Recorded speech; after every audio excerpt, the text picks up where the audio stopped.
বাংলাদেশ সেনাবাহিনীর হাতে গ্রেপ্তার প্রভাবশালী এমপি শামীম ওসমান। এইমাত্র মুখ খুলল বাংলাদেশ সেনাপ্রধান।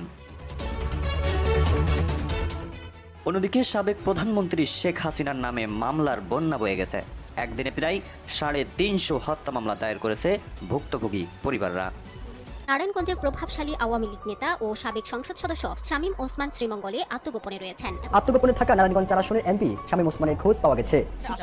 তাদের বিরুদ্ধে যদি কোনো অভিযোগ থাকে, মামলা হয়, অবশ্যই তারা শাস্তির আওতায় যান। আসসালামু আলাইকুম দর্শক মণ্ডলী, আজকের ভিডিওটি একটু বেশি গুরুত্বপূর্ণ হতে যাচ্ছে। নারায়ণগঞ্জের গডফাদার শামীম ওসমান তিনি সেনাবাহিনীর হাতে আটক হয়েছেন এরকম গুঞ্জন উঠেছে এবং সেটার সত্যতা আপনার সামনে তুলে ধরা হবে। তার পাশাপাশি আওয়ামী লীগ সরকারের যে সকল গডফাদার ছিল সে সকল গডফাদাররা কথায় কথায় বলতো খেলা হবে, অমুক হবে, তমুক হবে, তারা আজ কোথায় গা ঢাকা দিয়ে রয়েছে, কোথায় পালিয়ে রয়েছে, তাদের সম্পদ কোথায়, তার পাওয়ার কোথায়, তাদের এক কথায় বলতে গেলে তাদের এই হুঙ্কার গুলো কোথায় গেল, সেই সম্পর্কিত একটি গুরুত্বপূর্ণ ভিডিও প্রকাশ করেছে মুস্তাফা ফিরোজ ভাই। তার ভিডিওটি আপনাদের সর্বপ্রথম একটু মনোযোগ দিয়ে দেখতে হবে। কথা না বলে সম্পূর্ণ ভিডিওটি একটু মনোযোগ দিয়ে দেখে আসুন। পতিত হাসিনা সরকারের কয়েকজন ব্যক্তি ছিলেন গত 15 বছর বা তারও আগে থেকে নানাভাবে আলোচিত সমালোচিত। তারা ছিলেন গডফাদার। তাদের বক্তব্য, বিবৃতি, হুঙ্কার এমন পর্যায়ে ছিল, মনে হতো যে না, এদের মনে হয় কখনো পতন হবে না, কিন্তু পতন হয়েছে। তেমনই একজন শামীম ওসমান, নিশ্চয়ই জানেন। শুধু শামীম ওসমান না, শামীম ওসমানের পুরো পরিবার ছিল নারায়ণগঞ্জের একেবারে দখলে। সেখানে সেলিনা হায়াত আইভি ছিল খুবই একটা কি বলে, সে নির্বাচিত, কিন্তু তার কোনো ক্ষমতা ছিল না। যত দাপট, যত লুটপাট, অরাজকতা, তার কেন্দ্রবিন্দুতে ছিলেন শামীম ওসমান। আজকে সেও বিপাকে, পুলিশ তাকেও খুঁজছে, দৌড়ে বেড়াচ্ছে। সে দেশে আছে নাকি বিদেশে আছে কেউ বুঝতে পারছে না। দেখেন তার কিছু অংশ, বক্তব্যের ধরন দেখলে বুঝতে পারবেন। সেগুলি একটু আপনাদেরকে আবার দেখাই। আরে কারে খেলা শিখান? আমাকে খেলা শিখাবেন? আমরা তো অনেক ছোটবেলার খেলোয়াড় রে ভাই, বেশি বড় খেলোয়াড় হতে পারি নাই, তবে একটু মাথার তার ছিঁড়া খেলোয়াড় ছিলাম আগে। মাথার তার একটু ভিড়া ছিল তখন। 79 সন, এই যে এইগুলি শরীরে এত মাংস ছিল না তখন। এই কিকা সব বয়স 17, 18, 19, সেকেন্ড ইয়ারে পড়ি তুলাম কলেজে। শুনলাম একজন লোক আসবেন, তার নাম জিয়াউর রহমান। নেতা বললেন 79 সন, নেত্রী ফিরেন নেই তখন দেশে।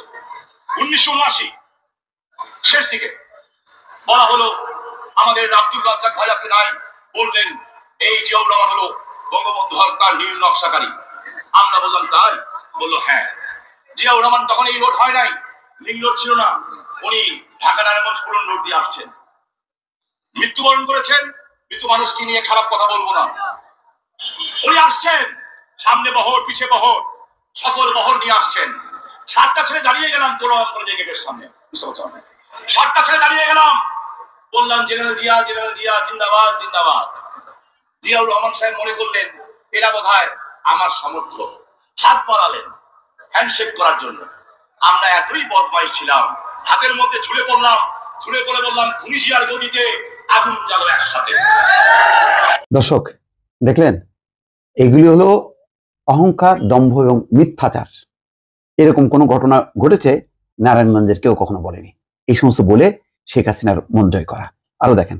খাইলে খাবি, না খাইলে না খাবি, যে আসবি আসবি, না আসবে না আসবি, ওই ভয় দেখে লাভ নাই। হত্যার মধ্যে হত্যা, মারের মধ্যে মার, হিটের মধ্যে হিট, এই ছিল আমাদের সোজা সাপটা বাংলা কথা। এর বাইরে কিছু বুঝতাম না। ওরা আবার গণতন্ত্রের কথা বলে, ওরা গণতন্ত্রের কথা বলে। মানুষ স্পিকার, আমি ওই গণতন্ত্রে বিশ্বাস করি না, আমি ওই গণতন্ত্রে বিশ্বাস করতে চাই না।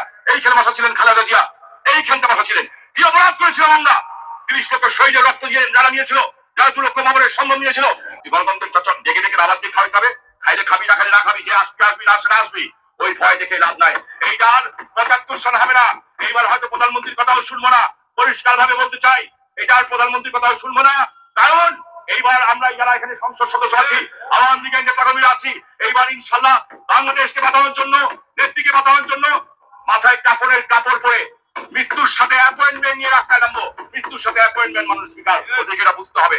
দেখলেন, মাথায় কাফনের কাপড় নিয়ে নাকি রাস্তায় নামবে। কেউ দেখেছে যে মাথায় কাফনের কাপড় নিয়ে রাস্তায় নামতে শামীম ওসমানকে? না, এখন টিকিও খুঁজে পাওয়া যাচ্ছে না। কিন্তু দেখেন, সংসদে দাঁড়িয়ে মিথ্যাচার, সংসদের বাইরে দাঁড়িয়ে মিথ্যাচার, মানে তার দম্ভ এবং মিথ্যাচার দিয়ে এরা হচ্ছে 15টা বছর চালিয়ে গেছে। এখন কোথায়? লাপাত্তা। কিন্তু সরকার তো বসে থাকতে পারে না, তাই শামীম ওসমান ও সেলিম ওসমান পরিবারের ব্যাংক হিসাব জব্দ করা হয়েছে। সবাই জানে যে এরা কি পরিমাণ লুটপাট করেছে। খবর হচ্ছে নারায়ণগঞ্জের আওয়ামী লীগ নেতা ও সাবেক এমপি শামীম ওসমান ও তার ভাই বিকেএমই এর সভাপতি ও সাবেক এমপি সেলিম ওসমান পরিবারের সদস্যদের ব্যাংক হিসাব জব্দ করা হয়েছে। একই সঙ্গে তাদের ও পরিবারের সদস্যদের মালিকানাধীন ব্যবসা প্রতিষ্ঠানের ব্যাংক হিসাবের তথ্য চাওয়া হয়েছে। বাংলাদেশ ব্যাংকের আর্থিক গোয়েন্দা বিভাগ, বাংলাদেশ ফিনান্সিয়াল ইন্টেলিজেন্স ইউনিট দেশের ব্যাংক ও আর্থিক প্রতিষ্ঠানগুলোর কাছে এই সংক্রান্ত চিঠি ও নির্দেশনা পাঠিয়েছে। চিঠিতে শামীম ওসমান, তার স্ত্রী সালমা ওসমান এবং তাদের সন্তান ইমতিনান ওসমান ও লাবিবা জোহার ব্যাংক হিসাব জব্দ এবং তাদের হিসাবের তথ্য দেওয়ার নির্দেশ দিয়েছে বিএফআইইউ। আরেক চিঠিতে সেলিম ওসমান এবং তার পরিবারের সদস্যদেরও ব্যাংক হিসাব জব্দের কথা জানানো হয়েছে। দেখেন, এই সমস্ত মানুষগুলো কত টাকার মালিক, কত টাকা বিদেশে পাচার করেছে আল্লাহ মাবুদ, এটা কেউ হিসাব করতে পারবে না। দুবাই থেকে শুরু করে, ব্যাংকক থেকে শুরু করে, ইউরোপ, আমেরিকা, কোথায় নেই এদের টাকা। জানি না এই অন্তর্বর্তী সরকার বা পরবর্তীতে যে সরকার আসবে এদের এই পাচার টাকা ফিরিয়ে আনতে পারবে কিনা, এবং তাদের নারায়ণগঞ্জে যে পরিমাণ লুট করা, দখল করা সম্পদ আছে সেগুলো হাতছাড়া করে রাষ্ট্রের অনুকূলে বাজেয়াপ্ত করা যাবে কিনা খোদাই জানে। দেখেন, এই জন্য আমি শুরুতে দেখালাম যে কি ধরনের মিথ্যাচার তারা করতো সংসদ এবং সংসদের বাইরে। আজকে তারা কোথায়? আজকে তারা লাপাত্তা হয়ে আছে। দর্শক মণ্ডলী, আপনারা এতক্ষণ ধরে কিন্তু ধৈর্য সহকারে ভিডিওটি দেখে এসেছেন। ভিডিওটি দেখলে আপনারা কিন্তু এ সকল তথাকথিত গডফাদারদের সম্পর্কে অনেক গুরুত্বপূর্ণ তথ্য জানতে পেরেছেন। বিশেষ করে এখানে নারায়ণগঞ্জের শামীম ওসমান, ওবায়দুল কাদের, যাকে অনেকেই কাউয়া কাদের বলে থাকেন, সেই কাদের সাহেব কিন্তু বারবার ক্ষমতার এমন দাম্ভিকতা প্রকাশ করতেন জনসম্মুখে, একবার স্মার্ট বাংলাদেশ বলতে গিয়ে কায়েত হয়ে পড়ার পরেও কিন্তু তার হুঁশ হয়নি, তারপরেও কিন্তু বরংবার তিনি এই ধরনের কথা বলেই গিয়েছেন। ক্ষমতা কখনোই চিরস্থায়ী নয়, এই কথাটি আপনারা প্রত্যেকেই জানেন। এবং আওয়ামী সরকার যে 15 থেকে 16 বছর দেশকে শাসন করেছে, স্বৈরাচারী করেছে, সেটার কিন্তু এখন পর্যন্ত এক কথা বলতে গেলে বাংলাদেশের মানুষ এই সরকার পালিয়ে যাওয়ার পর কতটা স্বস্তিতে রয়েছে, কতটা তারা নিঃশ্বাস শান্তিতে ফেলতেছে, সেটা কিন্তু সামাজিক যোগাযোগ মাধ্যমের দিকে তাকালেই স্পষ্ট বোঝা যায়। বিশেষ করে একটা শ্রেণী ব্যতীত প্রত্যেকেই কিন্তু এই সরকার চলে যাওয়াতে খুশি হয়েছে। শুধুমাত্র যারা আওয়ামী পন্থী তাদের মন খারাপ, কারণ তারা কিন্তু দীর্ঘদিন এই সরকারের সুযোগ সুবিধা তারা ভোগ করেছে। আর বাংলাদেশের একটা বিষয় আপনাকে বুঝতে হবে যে এই দেশের সবাই কিন্তু রাজনীতির সাথে সম্পৃক্ত নয়। বেশিরভাগ মানুষ খেটে খাওয়া সাধারণ মানুষ, প্রবাসী, তাদের আয় কিন্তু এই দেশের অর্থনীতি সচল থাকে, অথচ তারাই সব থেকে বেশি অবহেলিত হয়েছে। এয়ারপোর্টগুলিতে প্রবাসীদের সাথে কি ব্যবহার করা হয়েছে, সাবেক পররাষ্ট্রমন্ত্রী প্রবাসীদের নিয়ে কি মন্তব্য করেছে, সবকিছুই কিন্তু আপনাদের মনে থাকার কথা। তার পাশাপাশি শামীম ওসমান কথাই কথাই বলতেন খেলা হবে, অমুক হবে, তমুক হবে। এখন কিন্তু তিনি কোথায় আছেন, কেমন আছেন, জেলে আছেন না বাহিরে আছেন, সেটা কিন্তু এখন পর্যন্ত নিশ্চিত হওয়া না গেলেও বিভিন্ন মাধ্যমে গুঞ্জন উঠেছে তিনি গ্রেফতার হয়েছেন।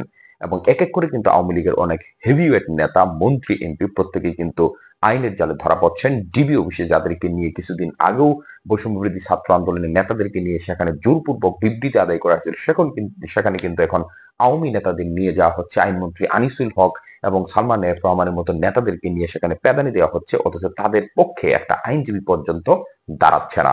এটাই হলো বাস্তবতা, এটাই হলো আল্লাহ ছাড় দেন ছেড়ে দেন নার ফলাফল।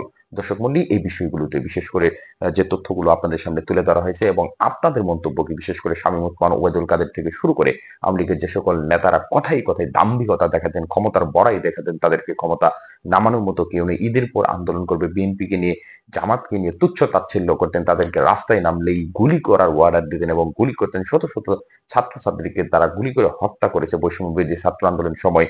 তারপরেও তারা কিন্তু দমে থাকেননি এবং সবশেষ আরো বেশি ক্ষমতা প্রয়োগ করে কিন্তু তারা ক্ষমতায় টিকে থাকার শেষ চেষ্টা চালিয়েও শেষ পর্যন্ত জনস্রোতের মুখে তারা ভেসে গেছেন। তো এখন তাদের নিয়ে মন্তব্য করার পালা। অবশ্যই তাদের নিয়ে আপনার মূল্যবান মন্তব্য কমেন্ট বক্সে লিখে জানাবেন। আর পরবর্তী আপডেট পেতে যারা এখন পর্যন্ত আমাদের এই চ্যানেলটিকে সাবস্ক্রাইব করেননি, চ্যানেলটিকে সাবস্ক্রাইব করে পাশে থাকা বেল আইকনটি বাজিয়ে সাথেই থাকবেন। ধন্যবাদ সবাইকে। আসসালামু আলাইকুম।